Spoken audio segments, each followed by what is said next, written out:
How's it going, everybody? I'm just here to throw out my predictions, first of all, for this weekend. Sticking to my guns. Give me Green Bay over New York, and give me New England over San Diego.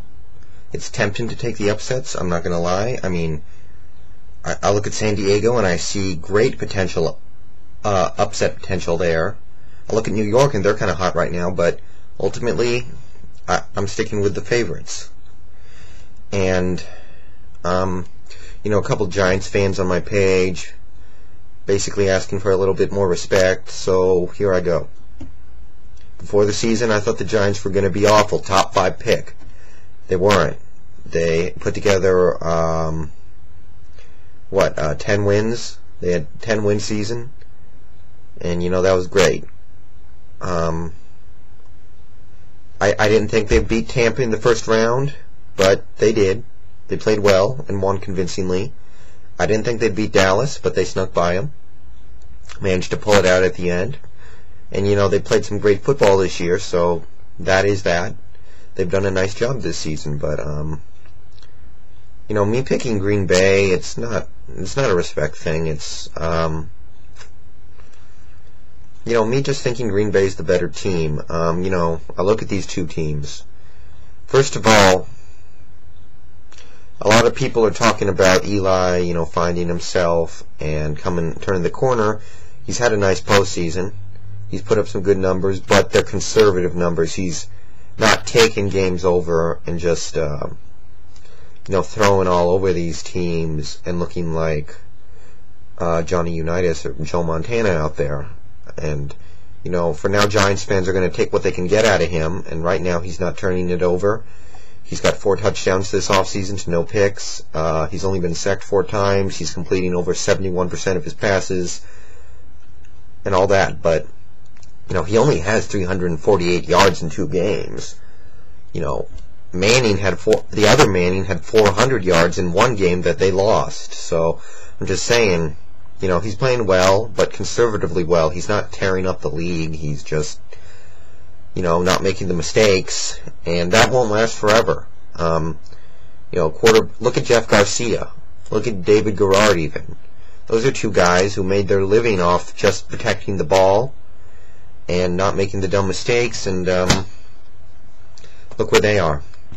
And, the rest of the offense, the weather's going to be awful, and that's going to make passing hard. And Burris is on that bad ankle. Toomer's had a great postseason as well. He's playing real well, but Charles Woodson and Al Harris, they know how to get into a receiver's face and play him tough. So I just can't see the Giants being able to pass the ball. They should be able to run the ball pretty well, I think. Jacobs and Bradshaw are looking like a pretty good tandem. And, on defense, who's going to cover all those guys? You're hopefully getting Madison and Ross and Dockery back, but how are you going to cover all 5 of those receivers? And then you got 2 tight ends and, a couple of backs, and they're all legitimate weapons. It's probably one of the deepest arsenal of weapons around the league. So, what I'm saying is, who's going to cover all these guys? I just don't see the Giants as being able to do that. Somebody's going to be open at pretty much all times. They have a great pass rush, but it's not easy to pass rush in bad weather. And I don't think the Giants are going to have an easy time of getting back to Brett Favre with that good offensive line he has and the weather. And furthermore, I think the Packers are going to run the ball a lot, and I'm not sure if the Giants can stop them. But again, I'll give the Giants props. They had a good season. They won 2 playoff games I didn't think they could win, on the strength of good defensive play and intelligent offensive play. So that's that. And for the second game, I hope San Diego can pull it out. I think they can. But if I have to pick, if somebody held a gun to my head and told me to pick one, I would pick New England, and that's why I'm picking New England here. Who are you going to trust in the big game? Phillip Rivers or Tom Brady? Norv Turner or Bill Belichick? New England or San Diego?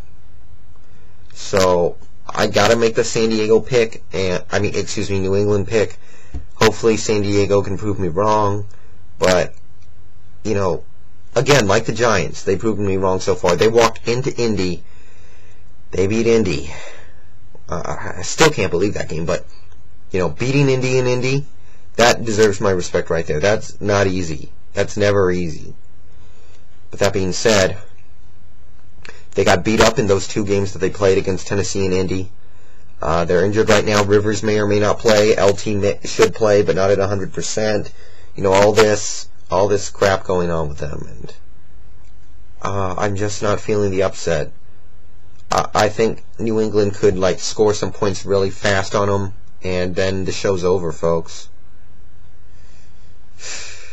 But, you know, that being said, this game has a couple of very intriguing things. Number 1 on my list is Randy Moss versus Antonio Cromartie. Because you've got 2 of the biggest physical freaks in the league, maybe even in the world at their position. You know, Moss, he's 6'4" and can run a 4.2. Cromartie's huge guy, who can fly, brilliant with the ball in his hands, great playmaker.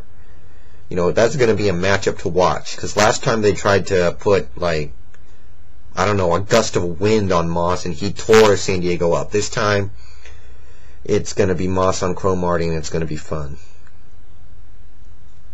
So, yeah, those are my picks. I'm not going to try and call a score as usual, but that's the best I can cook up. Green Bay and New England to meet in the Super Bowl.